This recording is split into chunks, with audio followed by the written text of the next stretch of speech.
How's it going, ladies and bruisers? I'm Bobby Sixkilla and welcome back to Exit Corners. Let's jump into Chapter 8 right away. And let's move on, shall we? Let's hope everyone can get on together a little bit better now.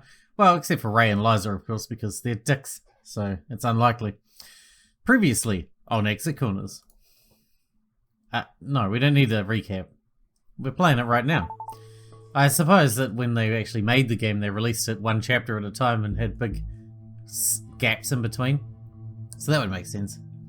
Don't touch me. Liza had wasted no time running to the far end of the room the moment she began coughing up blood. Liza, don't be... Just go. I'll meet up with you guys in a few minutes. Don't be stupid, girl. Let me have a look at you. I can take care of myself, thanks. Something is ghastly at this and needs immediate medical attention. Just give her a few minutes. See if this clears up on her own. Whatever her problem is, she probably knows more about it than you. I've spent my entire life tending to the sick and injured, Ink. It's in the guild's best interest that I have a look at her. Oh, so you're a doctor? Nurse. I'm no diagnostician, but if you work at a hospital for a few decades, you tend to pick a few things up. So, Liza, I'll ask you one more time. Please come over here and allow me to take a look at you. Finally, much to Ink's surprise, Liza cooperated. She hung her head low and remained silent as she slipped out of the corner. Thank you, dear. Liza did her best to hide her face. Ink couldn't help but notice the blood hanging off her lips. Yeah, why don't you just stare at the bleeding girl some more? That's not creepy at all. Sorry. Flustered, Ink backed off. He turned to leave, but Ether cut him off before he could step through the door. We should go meet up with Ray. Those guys will catch up on us when they're ready. Hey, don't look at me like that. Whatever's wrong with Liza? It's the same thing you had. I know you told me to keep quiet about it, but I'm starting to worry. If both of you have it, what's to say the rest of us don't? I think we should warn the others about it. Listen, I'm worried too, but telling the others would just cause panic, which is the last thing we need right now. I still think the others have a right to know. It's just a little blood, and who knows? Maybe Liza and I are just allergic to something. Like what? Like, I don't know. Asbestos? This place is pretty old. Dude, the walls in here are like stone. I'm pretty sure asbestos doesn't work like that. Yeah, you're not allergic to asbestos. It's little spiky bits of like fiberglass that get stuck in your lungs. Well, whatever. We'll be alright. Don't you worry. I'm not going to force you to tell them, but I really think you ought to. You're probably right. I'll think about it, okay? Can we go now? Ether stepped aside, glowering at Ink as he slid past her. Just I can't read today, clearly. Too much beer. That's the problem. So have some more. Whoa! That's a cool camera effect. A broken, dried-up fountain acted as the room's centerpiece. The fixture was flanked by a pair of rectangular tables. Pitchers of water, along with a few empty glasses, sat atop each. Ray was at the far end of the room, pacing back and forth. Ink made his way over to him. Have you had a look around yet? Briefly. There's a puzzle on the monitor and everything's locked, obviously. If we exclude the door we came through, there are a total of 5 other doors in here. 4 coloured ones and a big iron one at the far end. I think Seb was supposed to give us a rundown of this room's purpose. At least until Ink and I scared him off with our little trick. He's pretty temperamental, that one. He did say something about having to figure out this room on our own. But I wouldn't worry about it. Do you know something we don't, Ray? It's pretty easy to figure out how this place works. Just have a look at the huge door back there. Ink gave the door a quick shake, or tried to at least. It didn't so much as creak as he yanked on it. Yeah, it's as heavy as it looks. Even if it were unlocked, I imagine I'd have trouble getting it open. So is this... It's our ticket out of here, that's what. Oh yeah, as if it's that easy. This is the exit. If we can go through here, we're free. Well, it does say exit in big red letters up there, but I can't believe that we've reached the end already. I didn't say that we're finished. This may be the exit, but it won't be opening right away. Is that because of the game's name? Yeah, that's what I figured at least. Oh yeah, exit corners. 4 coloured doors, one at every corner. And the big door has 4 little machine thingies near it. It looks as though they have slots where we can insert something. Huh, how cute. I've got a hunch we're going to need to visit every corner of the hotel before we can open the exit. I've been trying to make sense of the name for a while, and this is the best explanation I've been able to come up with. Just like some kind of video game, huh? I guess so, if that's how you want to look at it. Anyway, our biggest problem right now is that neither the exit nor any of the 4 doors in the corner seems to want to open. The puzzle seems like an obvious next step. Beth and Liza haven't returned yet. Yeah, we'll be fine without them. You ready, Ink? Ready as I'll ever be. Let's figure this thing out. Oh man. Turn one eye into infinite. Into infinite. Turn one eye into infinite. Oh, I see, I see. That's easy. Like the infinity symbol. Right? Well, it's easy to understand, not so easy to do, I guess.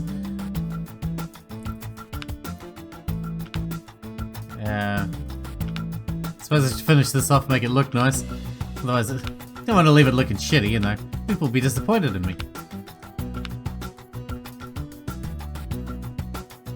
Well, that was easy, considering the last one I struggled with severely. Ah, another lame one. Let's just be thankful that we solved it. Are there any doors? Are any of the doors unlocked now? I don't think I heard anything.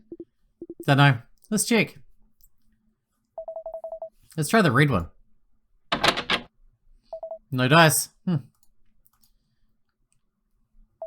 red door's still locked. Any luck with the others? The green door won't open either. Blue door and black door are locked. And the exit is obviously still closed. So the puzzle didn't do shit. We probably missed something. Let's... Ah! What? What is it? Look, the screen changed. Please tell me that isn't what I think it is. It's the countdown to the place going off. It's a timer counting down to the 4 elements collapses. There's nothing else it could be. How the hell is our time almost halfway up? There's still plenty of time. That's 14 hours, man. Now, it doesn't make any sense. I asked my contact how much time had elapsed, and he told me only 2 hours had passed. That couldn't have been more than an hour ago. That's because I've been counting down since the moment the first contestant woke up, Mr. Greer. Ink watched as the display changed again, the blood-red numbers fading away to reveal the shape underneath. You don't mind if I call you Mr. Greer, do you? What do you want? I'm just here to say hello. Hello. Open the doors right now, asshole. Such vulgarity. You know, Ray, you're turning out to be my least favourite contestant. If this continues, I don't give a shit what you think. Open the doors. Well, in good time. First, let me have a word with Mr. Greer. And I'll have you know that if you interrupt me again, I will not unlock any of the doors, ever. Part of me would be content with watching you waste away in this chamber for another 14 hours. Excellent. Now, my dear Mr. Greer, how are you holding up? I've been better? Ah, but I'm sure you've been worse. I don't know about that. I'm afraid I owe you an apology. What? Yes, well, the way I yelled at you a few moments ago was hardly becoming of a gracious host, and so I'm very, very sorry. I hope you can find it in your heart to forgive me. How about this? I'll forgive you if you let the 5 of us go right now. Now, Mr. Greer, you know I can't do that. I can, however, offer you a choice. A choice? Yes, as a reward for being such a clever little shrew. You see, Ray was correct in guessing how this game will progress. There are indeed 4 keys that must be collected in order to open the exit, each tucked away behind one of the coloured doors. Originally, I'd planned on having you traverse them in a set order. That order will remain a secret. However, as a special treat, I'll give you the option to choose which door you'd like to enter first. Your options are the green door and the red door. Oh man. Note that you'll still need to enter the other doors eventually, so it doesn't matter. I don't suppose you want to tell me what's behind either door. Now, where would be the fun in that? But I don't know what's waiting for me, and if we need to complete both routes anyway, then my decision is pretty much meaningless. You don't say. Very well, how about a hint then? A fun little hint for a fun little boy. If you're the type of person that treasures the past, then you should proceed through the green door. However, if you're the type of person that relishes the present, then you should proceed through the red door. That isn't much of a clue. Not happy with that one, are you? Let's see if I can think of another. The green door is the door I want you to pick. You seriously think I'm going to fall for that? Fall for what? Please enlighten me. He's trying to trick me, right? He's using reverse psychology. Or is that what he's expecting me to think? Ah, fuck this. So, have you made up your mind? Do I need to decide right this second? Not at all. Please take as long as you'd like. Simply call my name 3 times once you've made up your mind. Can I say, there's no place like home? I eagerly await your decision. Why the hell is he letting me choose? I don't like this at all. I mean, it doesn't matter at the end of the day. Who cares? So, thoughts? About the doors? You looking for input? Yeah, do either of you have any idea which door is the right one? There is no right one. We have to do them all eventually, so I doubt it even matters. I don't care which one you choose, so long as you don't take too long deciding. I'm gonna get myself a glass of water. I'm parched. He acts so strangely sometimes. Ether spoke very softly and could scarcely hear her. Well, yeah. What's with giving me this choice anyway? I feel like he's trying to trick me somehow. I mean, Ray, not Scent. Ray? What's so strange about him? It's kind of odd how he never seems to get upset about this sort of thing. Where have you been the last few hours? No offense to Ray, but he yells at someone at least once every 10 minutes. That's just it though. He only ever seems to get mad at people. I mean, he didn't even flinch when he saw that almost half of our time had elapsed. And Scent. Ray never got angry at him until we figured out that he was watching us in real time. He used to carefully listen to his messages, but now he goes ballistic every time Scent shows his face. That's because yelling at inanimate objects is a waste of breath. Come on, Ether, you're smarter than that. He was surprised that Ray had been able to hear Ether from so far away. Flustered, the young woman folded under Ray's stare. It was just an observation. I'm sorry. I probably should have kept my mouth shut. A few months of schooling doesn't make you Faust. I know. I'm sorry, I couldn't help it. There's this part of me that wants to, figure people out. Figure people out. You being serious right now? Hey, there's nothing wrong with that. She's curious, that's all. It's not the curiosity that bothers me. It's the assumption that people could be figured out at all. You love this kind of thing, don't you, Ether? You love analysing people. You love making correlations between someone's behaviour and what movies they watched as a kid. That's why you chose Psych as your major, isn't it? It interests me, that's all.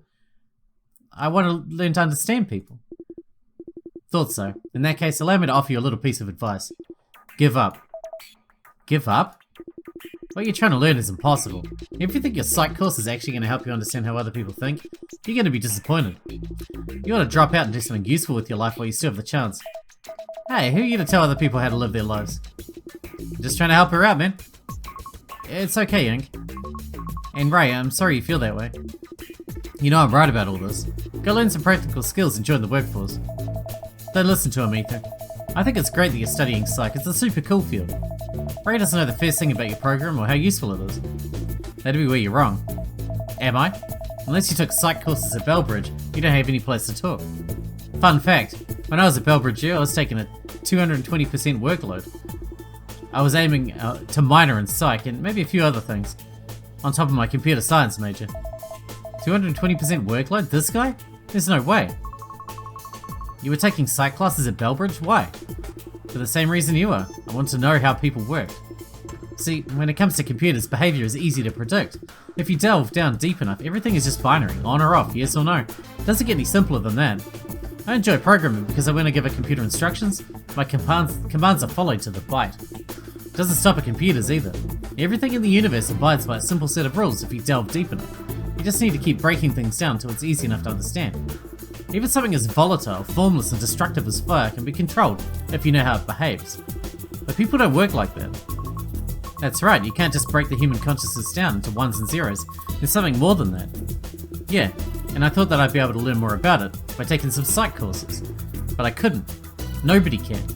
People aren't things that can be solved. Trying to learn how they think is a crapshoot. In all my time at the university, the only thing I ever learned is that it's impossible to truly understand anyone. No matter how much you think you know someone, you don't. Cynical as it is, I think I have to agree with him. I don't think that's right. Sure, it may be impossible to perfectly understand how someone thinks, but I think that's what makes psychology so important. You can always understand someone better, you know?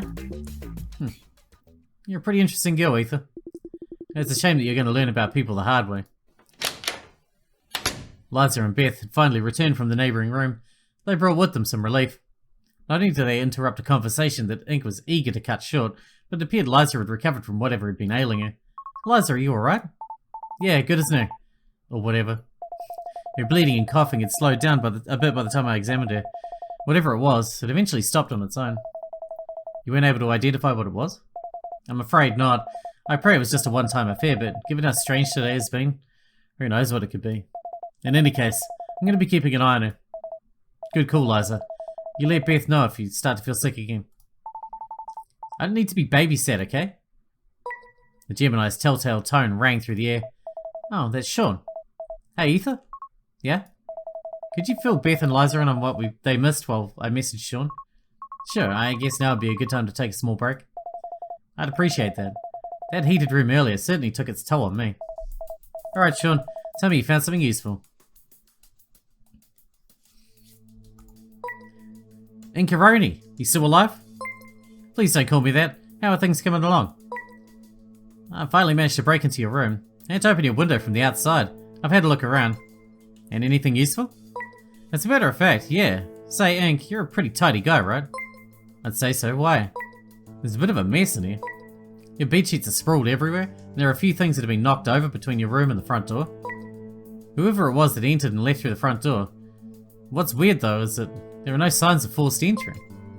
Wow, look at Mr. Detective over here. Hey, you're the one who asked me to investigate. Don't be such a butt. I guess I was abducted while I was sleeping. That's probably why I can't remember anything. I guess so. They also must have had a key to your place. You don't have any spares floating around, do you? Not that I know of. I don't know what to tell you then. There doesn't seem to be anything that was left behind. Sorry. That's fine. I don't know what I was even expecting. Is there anything else you need me to look into? I don't know. There isn't anything to go off of. I'm out of ideas. Well, I can sit tight for a while. Look around your room some more. Text me when you think of something. Yeah, whatever. We'll go with that. Anyway, talk to you later. Ciao. Ink sighed. Thankful that, as he was, that Sean was trying to help, he knew that his friend couldn't truly aid him. He looked about the room. Aside from Ray, the other contestants appeared to have taken a page from Ink's book and were busy messaging their contacts. While he still didn't know what their contact's purpose was, Ink was at least glad to see that they could still provide a temporary distraction for some of the contestants. Ether didn't seem quite so thrilled. Her hand hovered over the device, but she refrained from actually typing anything. I should probably ask her if she's alright. Ink was stopped once again by the high-pitched sound of his Gemini. Wait. There's one more thing. How are the other contestants holding up? What are their contacts doing? I don't know, I haven't really talked to them about it. The one girl's dad is apparently pretty rich, so he's probably shelling out all kinds of money to look for her. Hopefully that leads somewhere. Is that Ether? No, it's another girl named Liza. Oh, that's a relief. Just making sure that the Ether girl isn't loaded. All the rich girls I've dated were super clingy. Do not want. Why are you so obsessed with Ether? This is a rare opportunity, Ink. Rare opportunity for what? I see you hooking up with a different girl every other week. Yeah, but I've never saved a girl's life before. Just think about how grateful she'd be. Don't be a creep. Bye. Would it kill him to act serious and my life's in danger? Jeez. Ink stretched his arms wide apart and let out a strained yawn. Exhausted, he saw no wrong in sitting down for a few minutes to regain some strength. Come on, man, you guys are college students. Every male in their, like, late teens, early 20s are idiots. I know. I was one. Beth and Ray sat to one side of the room. Liza and Ether were seated at the other end. Who should I sit with? Oh, yeah. Let's go with Beth and Ray, because I think we've been building up our relationship with Ether pretty well, but we don't know Beth and Ray that well. Beth and Ray, I guess. I'm not really in the mood to listen to Liza complain. Beth and Ray were perched at the far end of the table. The two were silent. Beth was preoccupied with their Gemini, while Ray appeared to be deep in thought. Hey, how you guys holding up? I had hoped we were nearing the exit, but it looks like we've only begun. If it makes you feel any better, we are close to the exit, technically. We just can't go through it yet. How much of this game do we have left, I wonder? I hope it draws to a close before long. I'm already exhausted. If we continue clearing rooms as quickly as we have been, we ought to have more than enough time to get out safely. The exit corners can't be that long. Ray's attempt at reassurance was weak, but it was something. He slumped in his chair and closed his eyes. Silence reigned for a time, interrupted only by occasional sighs from Beth as she tended to her Gemini. Hank knew that they couldn't sit like this forever, but he didn't want to be the one to interrupt a rare opportunity to rest. Hey, old lady. What is it? You look like you're gonna keel over any minute now. Have some water or something. There's no way to be certain that the water is safe to drink. Saint may have put a number of poisons in it. He's trying to kill us, in case you've forgotten. I've been sipping on some for a while and I'm fine. A foolish decision. Ray looked Beth right in the eyes and downed the rest of his glass in a single gulp. You're a nurse, you know that if you don't drink you'll die very quickly. I'm I'm not taking care of you when you collapse from exhaustion. That's quite alright, dear. And if you collapse from drinking poison water, I hope you'll come to respect this old Arian's judgment. Ray rose from the table instantly, his teeth bared. Arian? You don't mean... registered nurse? Registered... Oh. Man, I need a fucking nap. What did he think that meant? Oh, that's right. You weren't with us. Beth's the nurse, which is why she had a look at Liza earlier. What do you think Arian stood for? Ray Nandon. His initials? Beth sighed, then rose from her seat. I finished speaking with Earl for the time being. If everyone else is ready, I think it would be best if we resumed exit corners. Have you made up your mind about which door we'll be entering first? In truth, Ink had not, but Beth was right about returning to the game. Yeah, hold on a minute. Ink's fatigue returned to him the moment he stood up. He wanted nothing more than to sit back down, but he managed to shamble to the monitor instead. Alright, so. Come on out, Saint. I made my decision. You have to say it 3 times. You're supposed to say my name thrice, or have you forgotten? Oh, give me a break. I'll let it slide this time. So, my wonderful Ink, which door would you prefer? Okay, I've got to try to remember what he said. If I treasure the past, I should pick the green door, but if I treasure the present, I should pick the red door. And according to him, the green door is the one he wants me to pick. My decision is... it doesn't matter. I picked the green door. Chapter end. Does that mean the next chapter will be different depending on which door you pick? I guess it must be. Well, we're about to find out what the green door is in the next episode. Until then, I hope you guys enjoyed it. Thanks for watching. Thanks for getting out with me, and I'll see you in the next one.